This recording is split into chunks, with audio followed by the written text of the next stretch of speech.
കർണാടക അങ്കോളയിൽ മണ്ണിടിച്ചിലിൽ കാണാതായവരിൽ ലോറി ഡ്രൈവറായ മലയാളിയും കോഴിക്കോട് സ്വദേശിയായ അർജുനായി രക്ഷാപ്രവർത്തനം തുടരുന്നു. അർജുനടക്കം 15ഓളം പേരാണ് മണ്ണിനടിയിൽ കുടുങ്ങിയത്.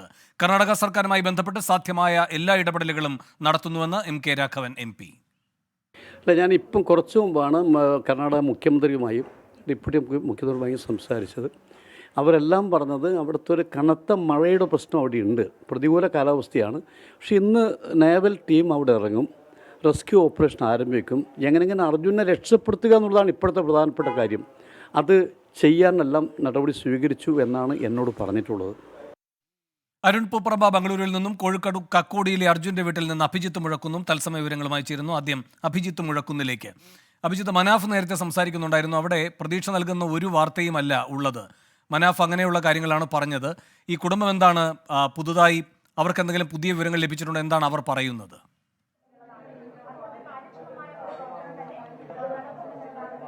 വേണു, പ്രതീക്ഷ നൽകുന്ന ഒരു വിവരം ഈ എഞ്ചിൻ ഓണായിരുന്നു എന്നുള്ളതാണ്. പക്ഷേ അതേസമയം തന്നെ നമ്മെ നിരാശപ്പെടുത്തുന്ന ഒരു കാര്യം ഈ രക്ഷാപ്രവർത്തനം അത്ര ഊർജിതമായി നടക്കുന്നില്ല എന്നുള്ളതാണ്.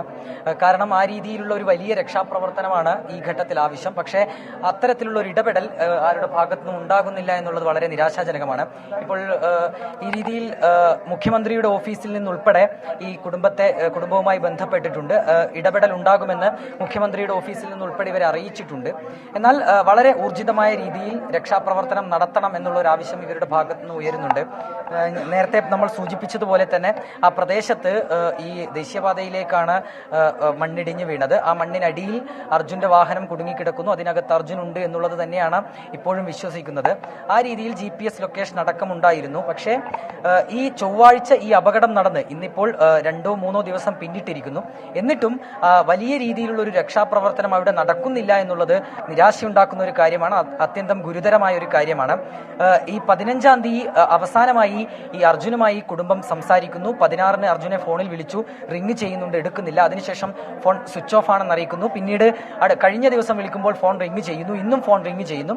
പക്ഷേ അർജുൻ എടുക്കുന്നില്ല.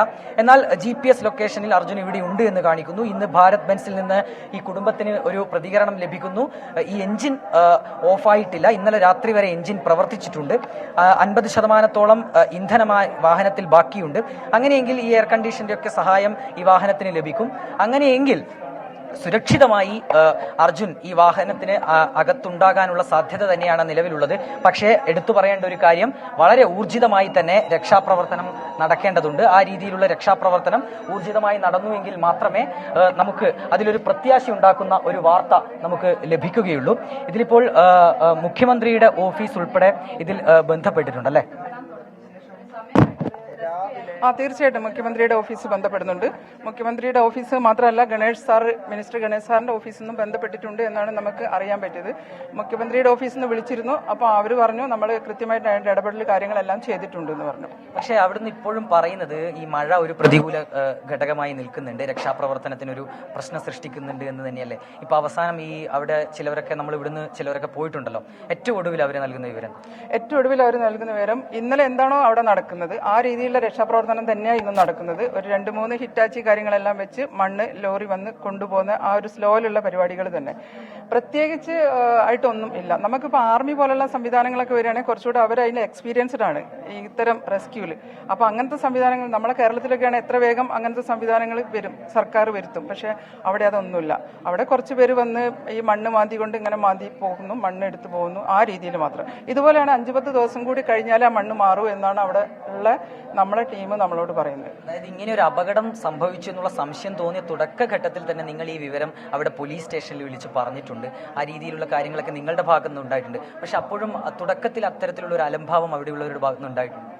തുടക്കം മുതൽ FIR ഇടാൻ പോലും പറഞ്ഞിട്ട് ഈ സമയം വരെ അവർ FIR ഇട്ടിട്ടില്ല. നമുക്കൊരാൾ മിസ്സായാലും നമ്മളിവിടെ ഇപ്പോൾ എന്തായാലും കൃത്യമായിട്ട് FIR രേഖപ്പെടുത്തും. അവിടെ ഇതുവരെ അവിടെ ആ ഒരാൾ മിസ്സായിട്ട് അതിന്റെ യാതൊരു രേഖാപരമായിട്ട് ഒന്നും ഇതുവരെ ആയിട്ടില്ല. ഒരാൾ മിസ്സിംഗ് ആണ് എന്നുള്ളത് അവർ ഇതുവരെ FIR ഇട്ടിട്ടില്ല. നിങ്ങളിപ്പോ ജനപ്രതിനിധികളെ ആരെങ്കിലും ബന്ധപ്പെട്ടിട്ടുണ്ടോ? ഇപ്പൊ കെ രാഘവൻ അങ്ങനെ ആരെങ്കിലും? കാരണം ഇപ്പോഴും ഒരു മെല്ലപ്പോക്കാണ് എന്നുള്ള കാര്യം നിങ്ങൾ ഇപ്പോൾ ഏറ്റവും ഒടുവിൽ നിങ്ങൾ അറിയിച്ചിട്ടുണ്ടോ? അറിയിച്ചു. അത് ഇന്നലെ രാത്രിയിൽ അറിയിച്ചു. പിന്നെ ഇന്ന് രാവിലെ CMന്റെ ഓഫീസിലും ഡയറക്റ്റ് അറിയിച്ചു. അപ്പോൾ അവർ ആ രീതിയിൽ ഇന്നിപ്പം വേണ്ട രീതിയിൽ അവർ ഇടപെടുന്നുണ്ട് എന്ന് നമ്മൾ അറിയുന്നു. പക്ഷേ അവിടെ ഫീൽഡിലേക്ക് അതിൻ്റെ എഫക്റ്റ് എത്തുന്നില്ല. കാരണം അവിടെ ഇപ്പോഴും ആ സർക്കാരിൻ്റെ ഒരു സെറ്റപ്പ് തന്നെയാണ് അവിടെ നടക്കുന്നത്. പ്രത്യേകിച്ച് പുരോഗതിയായിട്ടൊന്നും ഇതുവരെ ഇല്ല.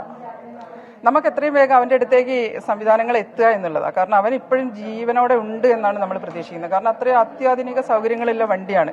വണ്ടി ഇന്നലെ രാത്രി വരെ എഞ്ചിൻ വർക്കിംഗ് ആണ് ആ ഭാരത് ബെൻസിൻ്റെ ഓഫീസിൽ നിന്ന് പറയുന്നത്. അവർക്ക് അപ്ഡേഷൻ കിട്ടും.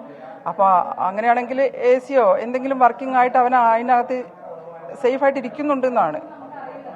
ഇപ്പോഴും മൊബൈൽ ഫോണിൽ ബന്ധപ്പെടാൻ ശ്രമിച്ചു ആ ഒരു ശ്രമം ഇപ്പോഴും നടത്തുന്നില്ല? ശ്രമിക്കുന്നുണ്ട്. ഞങ്ങൾ മെസ്സേജ് അയച്ചുകൊണ്ടിരിക്കുന്നുണ്ട്. നമ്മളെ സൈബർ സെല്ല് അവൻ്റെ ലൊക്കേഷൻ ട്രേസ് ചെയ്യാൻ വേണ്ടി ശ്രമിക്കുന്നുണ്ട്. എല്ലാം ചെയ്യുന്നുണ്ട്. ഈ രീതിയിൽ തന്നെയാണ് വേണു. മൊബൈൽ ഫോണിൽ ഇപ്പോഴും തുടരെ ബന്ധപ്പെടാനായി ശ്രമിക്കുന്നുണ്ട്. പക്ഷേ ഒരു മറുപടി അവിടെ നിന്ന് ലഭിക്കുന്നില്ല. പക്ഷേ ഒരു പ്രതീക്ഷ ഇവർ കൈവെടിയുന്നില്ല. ഒരു രക്ഷാപ്രവർത്തനം വളരെ ഊർജിതമായി നടക്കുകയാണെങ്കിൽ യാതൊരു പ്രശ്നവുമില്ലാതെ അർജുനെ സുരക്ഷിതമായി തിരികെ കൊണ്ടുവരാൻ കഴിയുമെന്നുള്ളൊരു പ്രതീക്ഷ ഇവർക്ക് ഇപ്പോഴുമുണ്ട്. മഴ ഒരു പ്രതികൂല കാലാവസ്ഥ, അത്തരത്തിലൊരു പ്രതികൂല ഘടകമായി അവിടെ നിലനിൽക്കുന്നു എന്നുള്ളതാണ് അവിടെയുള്ളവർ വ്യക്തമാക്കുന്നത്. ഈ രക്ഷാപ്രവർത്തനത്തെ തടസ്സപ്പെടുത്തുന്നത് ഈ വലിയ മഴയാണ്, ആ പ്രദേശത്തുള്ള വലിയ മഴയാണ് എന്നാണ് പറയുന്നത്. എന്നാൽ ആ മഴയെ നേരിടാൻ കഴിയുന്ന തരത്തിലുള്ള സംവിധാനങ്ങൾ കൊണ്ടുവന്ന് ഈ രക്ഷാപ്രവർത്തനം മുന്നോട്ട് കൊണ്ടുപോകണമെന്നാണ് കുടുംബം ആവശ്യപ്പെടുന്നത്. ആ രീതിയിലുള്ള സംവിധാനങ്ങൾ എന്തായാലും നമ്മുടെ കൈവശമൊക്കെ ഉണ്ട്. നമ്മളത് പലതവണ മുൻപും ഇത്തരം രക്ഷാപ്രവർത്തനങ്ങൾ കണ്ടിട്ടുള്ളതാണ്. സമീപകാലത്ത് പോലും നമ്മൾ ഏതൊക്കെ രീതിയിലാണ് ഇത്തരം രക്ഷാപ്രവർത്തനങ്ങൾ ഈ കുടുങ്ങിക്കിടക്കുന്ന സന്ദർഭങ്ങളിലൊക്കെ ഏതൊക്കെ രീതിയിലുള്ള രക്ഷാപ്രവർത്തനങ്ങളാണ്, ഏതൊക്കെ രീതിയിലുള്ള മാർഗങ്ങളാണ് നമ്മൾ തേടിയത്, അത് എത്രത്തോളം വിജയകരമായി പല ഘട്ടങ്ങളിലും നടപ്പിലാക്കിയിട്ടുണ്ട് എന്നൊക്കെ നമ്മുടെ മുൻപിൽ ഉദാഹരണങ്ങളുണ്ട്. അത്തരത്തിലുള്ള മാർഗങ്ങളൊക്കെ നമ്മുടെ മുന്നിലുണ്ട്. എന്തുകൊണ്ടാണ് അങ്ങനെയുള്ള ഒരു രക്ഷാപ്രവർത്തനത്തിലേക്ക് ഊർജിതമായ ശ്രമങ്ങളിലേക്ക് കടക്കാത്തത് എന്നുള്ള കാര്യം അതൊരു ചോദ്യചിഹ്നമായി അവിടെ നിൽക്കുന്നുണ്ട്. വലിയ രീതിയിലുള്ള ഇടപെടൽ, രാഷ്ട്രീയമായ സമ്മർദ്ദങ്ങളൊക്കെ ഉണ്ടാകുന്നുണ്ട് എന്ന് പറയുമ്പോഴും അവിടെയുള്ളവർ പറയുന്ന മറുപടി അത് അത്ര പ്രത്യാശ ഉണ്ടാക്കുന്നതല്ല. രക്ഷാപ്രവർത്തനം അത്ര ഊർജിതമല്ല എന്ന് തന്നെയാണ് അവിടെയുള്ളവർ പറയുന്നത്. ഒരുപക്ഷെ അവർക്ക് അവരുടേതായ കാരണങ്ങൾ ഉണ്ടാകാം. എന്നാൽ ആ കാരണങ്ങളെയൊക്കെ മറികടന്നുകൊണ്ട് ഈ കാലാവസ്ഥയൊക്കെ നേരിടാൻ കഴിയുന്ന തരത്തിലുള്ള സംവിധാനങ്ങൾ ഉപയോഗിച്ചുകൊണ്ടുള്ള ഒരു രക്ഷാപ്രവർത്തനം നടത്തണമെന്ന ആവശ്യം കുടുംബം നിരന്തരമായി ഉന്നയിക്കുന്നുണ്ട്. കേവലം 2-3 JCBകളും ഹിറ്റാച്ചികളും ഒക്കെ കൊണ്ട് ആ മണ്ണ് നീക്കം ചെയ്യുക എന്നുള്ളത് എത്രത്തോളം പ്രായോഗികമാണ് എന്നുകൂടി ചിന്തിക്കേണ്ടിയിരിക്കുന്നു. കാരണം അതിനകത്തൊരു മനുഷ്യജീവനുണ്ട്. ആ മനുഷ്യജീവൻ എത്രയും പെട്ടെന്ന് ആ മണ്ണിനകത്തു നിന്ന് പുറത്തെത്തിക്കുക എന്നുള്ളതാണ് ഏറ്റവും പ്രധാനപ്പെട്ട കാര്യം. അതിനുവേണ്ട ഊർജിതമായ നടപടികൾ, പെട്ടെന്നുള്ള വേഗത്തിലുള്ള നടപടികളാണ് ആവശ്യം. മഴ തന്നെയാണ് അവിടെ ഒരു വില്ലനായി പറയുന്നത്. കർണാടകയിലൊക്കെ തന്നെ കനത്ത മഴ പെയ്യുന്ന ഒരു സാഹചര്യമുണ്ട്. ആ ഘട്ടത്തിൽ ഒരു ഊർജിതമായ വളരെ വേഗത്തിലുള്ള ഒരു നടപടി ഉണ്ടാകുമെന്നുള്ള ഒരു പ്രതീക്ഷ കുടുംബം പങ്കുവെക്കുന്നുണ്ട്. രാവിലെ മുതൽ ഇന്നലെ രാത്രി മുതൽ ഇവരോട് ജനപ്രതിനിധികൾ MK രാഘവൻ MP യും ഒപ്പം ഇന്ന് KB ഗണേഷ് കുമാറും ഒക്കെ ആ രീതിയിൽ